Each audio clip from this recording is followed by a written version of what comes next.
अस्सलाम वालेकुम, welcome to recipe secrets. Guys, beef kadai की ऐसी रेसिपी जो खाए वो दीवाना हो जाए। सो गाइस, बेहतरीन किस्म की बीफ कढ़ाई घर में बनाने के लिए हमारी इस वीडियो को फॉलो कीजिएगा। आज की इस वीडियो में आप लोगों के साथ मज़ेदार बीफ कढ़ाई बनाने की रेसिपी शेयर करूंगा। सो गाइस, ये रेसिपी बनाने के लिए सबसे पहले हमने 3 अदद मीडियम साइज़ के प्याज को काट के ऑयल में हमने लाइट ब्राउन किया। उसके बाद ये हमारे 3 अदद मीडियम साइज़ के टमाटर और थोड़ी मकदार में हरी मिर्च और साथ ही साथ हमारा 3 किलो जो बीफ है, बोनलेस बीफ, हम इसमें ऐड कर रहे हैं। सो गाइस, आप अपने हिसाब से गोश्त जो भी वो ऐड कर लेते। जैसे ही हमारे प्याज लाइट ब्राउन हो गए तो हमने गोश्त को पहले अच्छी तरह वॉश करके रखा था, वो गोश्त हम इसमें ऐड कर देंगे।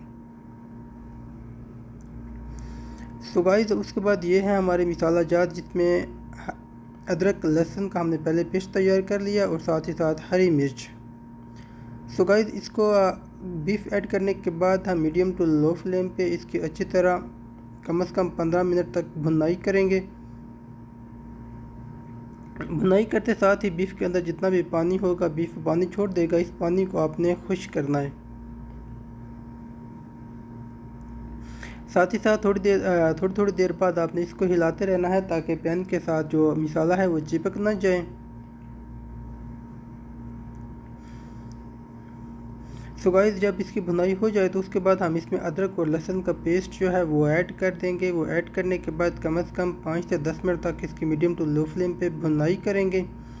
उसके बाद हम साथ ही साथ और कुकिंग ऑयल ऐड कर देंगे। कुकिंग ऑयल ऐड करने के बाद हम कम से कम इसकी 15 मिनट तक मीडियम टू लो फ्लेम पे इसकी मज़ीद भुनाई करेंगे। उसके बाद हमारी जो रेसिपी है वो बिल्कुल तैयार हो जाएगी। तो उसके बाद आपने इसमें हस्ब ज़रूरत जितना भी आपको इसमें ग्रेवी चाहिए हो, आप इसमें पानी ऐड करके ग्रेवी बना सकते हैं। सो गाइस, अगर आप चैनल पर नए हैं तो चैनल को सब्सक्राइब कीजिए और बेल आइकन को प्रेस कीजिए ताकि आने वाली लेटेस्ट वीडियोस के अपडेट्स आप तक बर वक्त पहुँचती रहें। सो गाइस, अब हमारी जो कढ़ाई है वो तकरीबन तैयार हो चुकी है। इसके बाद हम इसको डिश आउट करेंगे और ऊपर से लहसुन और हरी मिर्च, हरे धनिया से हम इसको गार्निश करेंगे। सो गाइस, ये थी छोटी सी वीडियो। अगर वीडियो अच्छी लगी तो लाइक और चैनल को सब्सक्राइब।